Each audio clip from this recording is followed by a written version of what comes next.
السلام علیکم ناظرین، پی سی ورلڈ نیوز سے میں ہوں ردا سندھو۔ WHO کی وضاحت کے باوجود سری لنکا میں مسلمانوں کی میتیں جلانے کا سلسلہ جاری۔ عالمی ادارہ صحت کی جانب سے کورونا سے انتقال کرنے والے افراد کی تدفین سے متعلق نئی گائیڈ لائن کے باوجود سری لنکا میں مسلمانوں کو ان کی میتوں کو تدفین کی اجازت نہیں دی جا رہی۔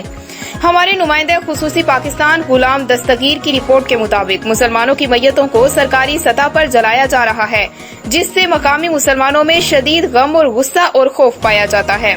سری لنکا میں بسنے والے مسلمانوں کا کہنا ہے حکام کورونا وائرس کی وبا کا فائدہ اٹھاتے ہوئے انہیں اپنے مردوں کو دفنانے کی بجائے غیر اسلامی طریقے سے جلانے پر مجبور کر کے ان سے امتیازی سلوک کے مرتکب ہو رہے ہیں۔